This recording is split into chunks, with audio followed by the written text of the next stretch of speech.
હવામાન વિભાગે કીધું છે કે ચોમાસું એક્ઝેક્ટલી ક્યારે વિદાય લેશે એ કહેવું અત્યારના મુશ્કેલ છે, પરંતુ અત્યારે છે ચોમાસું ગુજરાતની અંદર.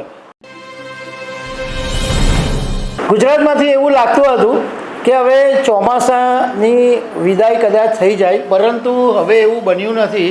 ચોમાસું હજુ છે જ અને વિદાય થવામાં વાર છે, પરંતુ વિદાય થતાં પહેલાં નવરાત્રના શરૂઆતના 2 દિવસો ભારે વરસાદ પડી શકે છે એવું હવામાન વિભાગે કીધું છે. તો આના વિશે હું તમારી સાથે વાત કરીશ. મારું નામ રાજેશ શાહ છે અને તમે જોઈ રહ્યા છો ગુજરાતના સૌથી મોટા ડિજિટલ ન્યૂઝ પ્લેટફોર્મ ખબર છે.com. ગુજરાતના હવામાન વિભાગના વૈજ્ઞાનિક રામ સહાયની સાથે અમે વાત કરી તો એમણે એવું કીધું કે ચોમાસું હજુ ગયું નથી, હજુ છે જ ચોમાસું, અને ઓક્ટોબરના પહેલા વીક સુધી રહી શકે છે અને નવરાત્રિમાં 2 દિવસ હળવાથી મધ્યમ વરસાદ પડવાની સંભાવના છે. હવે આમ જોવા જઈએ તો ચોમાસાની જે વિદાય છે એ રેખા ભટિંડા, પિલાની, અજમેર, ડીસા, ભુજમાંથી થઈ રહી છે, પરંતુ અપર સર્ક્યુલેશન છે એ મરાઠાવાડ પર હજુ સ્થિર થઈ ગયું છે, યથાવત છે.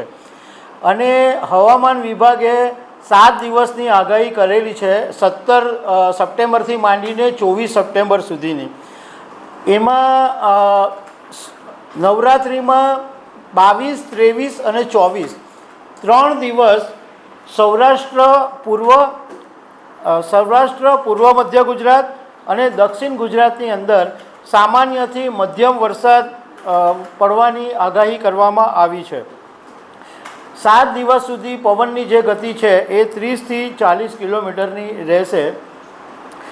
આજે ગુરુવારના દિવસે 28 જિલ્લાની અંદર વરસાદ પડવાની આગાહી કરવામાં આવી છે.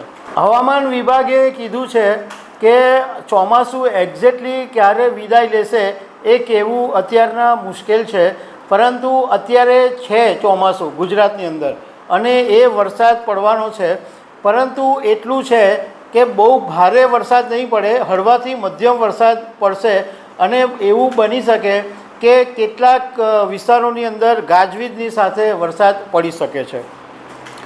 જો કે અંબાલાલ પટેલે એવી આગાહી કરી છે કે સપ્ટેમ્બર 25 તારીખથી મતલબમાં ઓક્ટોબરમાં પણ પહેલા વીકમાં ભારે વરસાદ પડવાની અંબાલાલે વાત કરી છે.